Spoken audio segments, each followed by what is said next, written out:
অসমৰ হাৰ্টথ্ৰব হিয়াৰামঠু জুবিন গাৰ্গলৈ ভেৰগাঁৱৰ ডিমাকুছিত শ্ৰদ্ধাঞ্জলি। এমাহ উকলি যোৱাৰ পিছতো দোষীয়ে উচিত শাস্তি নাপালে। সেয়েহে জুবিন গাৰ্গৰ পৰিকল্পিত হত্যাৰ ন্যায় বিচাৰি ডিমাকুছিত শ্ৰদ্ধাঞ্জলি অনুষ্ঠান। ডিমাকুছি ই মিডিয়া ফৰামৰ সাংবাদিক সন্থ ৰুদ্ৰিকত শ্ৰদ্ধাঞ্জলি অনুষ্ঠান অনুষ্ঠিত কৰা হয়। বিশিষ্ট শিক্ষক ফুকন চন্দ্ৰনাথে বন্তি প্ৰজ্বলনেৰে আৰম্ভ কৰি বহুকেইগৰাকী সাংবাদিক, শিক্ষক, বিশিষ্ট সমাজকৰ্মীয়ে জুবিন গাৰ্গৰ প্ৰতিচ্ছবিত পুষ্পাঞ্জলি অৰ্পণ কৰে। ডিমাকুছি ই মিডিয়া ফৰামৰ সভাপতি, সম্পাদককে ধৰি সকলোৱে প্ৰয়াত জুবিন গাৰ্গৰ আত্মাৰ চিৰশান্তি কামনা কৰাৰ লগতে পৰিয়ালবৰ্গলৈ গভীৰ সমবেদনা জ্ঞাপন কৰি জুবিন গাৰ্গৰ মৃত্যুৰ তদন্ত কৰি ন্যায় প্ৰদান বিচাৰি চৰকাৰলৈ কাটাৰ আহ্বান জনায়। ডিমাকুছিৰ পৰা প্ৰেম ৰাজবৰৰ ৰিপৰ্ট, JNKD নিউজ।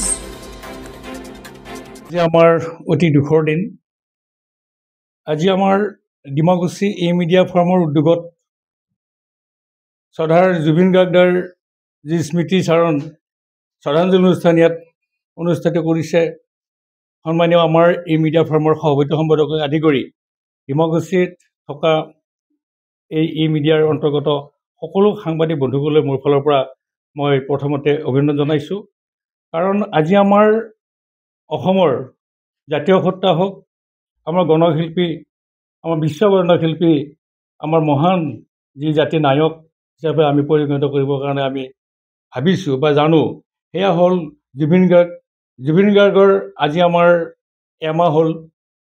যোৱা 19/9 তাৰিখে তেখেত বাহিৰত যিকোনো কাৰণতে নহওক তেওঁ অকাল বিয়োগ ঘটিছিলে। আৰু এই অকাল বিয়োগত সমগ্ৰ ৰাজ্য, সমগ্ৰ দেশ, সমগ্ৰ ৰাষ্ট্ৰই আজি শোকত ভাগি পৰিছে।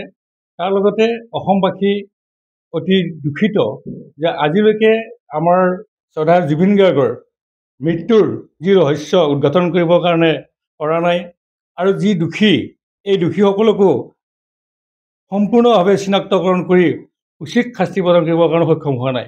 গতিকে আমাৰ অসমবাসীৰ লগতে আমাৰ এই ডিমাকুছি ই মিডিয়া ফৰামৰ জৰিয়তে আজি যি সন্ধিয়া কাৰ্যালয়ত অনুষ্ঠিত কৰিছে জুবিন গাৰ্গৰ শ্ৰদ্ধাঞ্জলি অনুষ্ঠান, এই অনুষ্ঠানত আমি বন্তি প্ৰজ্বলন কৰিব পাই আমি নিজে আনন্দিত হৈছোঁ। আমি গৌৰৱান্বিত যে এইজন মহান শিল্পীৰ চৰণত আমি এটা সেৱা লৈছোঁ, পুষ্পাঞ্জলি জনাইছোঁ, ধূপ দীপ জ্বলাইছোঁ। আৰু এই ধূপ দীপৰ জৰিয়তে আমি ঈশ্বৰৰ ওচৰত প্ৰাৰ্থনা কৰিম যাতে তেওঁ স্বৰ্গত বাসবাস কৰক, তেওঁৰ আত্মাই চিৰশান্তি লাভ কৰক। আৰু এই মজিয়াৰ পৰাই ডিমাকুছি ই মিডিয়া ফৰাম ডিমাকুছিৰ পৰাই আমি জুবিন গাৰ্গ ডাঙৰীয়াৰ তেখেতৰ সহধৰ্মিনী, তেখেতৰ পিতৃৰ ওচৰত আমি ইয়াৰ পৰাই গভীৰ সমবেদনা জনাইছোঁ। আমি সকলোৱে শোকত ভাঙি পৰিছোঁ। আজি এমাহ হ'ল। এই এমাহত জুবিন গাৰ্গৰ আত্মাই যিমান দুখ পাই আছে তাতকৈ আমি অতি দুখিত যে আজিলৈকে তেখেতৰ এই এমাহৰ ভিতৰত দোষী উচিত শাস্তি প্ৰদান কৰা নাই। গতিকে আমি পুনৰ অসম চৰকাৰ, ভাৰত চৰকাৰলৈ আমি আহ্বান জনাম যে যিকোনো পৰিস্থিতিতেই জুবিন গাৰ্গৰ হত্যাকাৰীক চিনাক্তকৰণ কৰি উচিত শাস্তি প্ৰদান কৰক। আমি সকলোৱে অসমবাসীৰ লগতে ডিমাকুছি ই মিডিয়া ফৰামৰ জৰিয়তে আমি জুবিন গাৰ্গৰ হত্যাৰ আমি ন্যায় বিচাৰিছোঁ।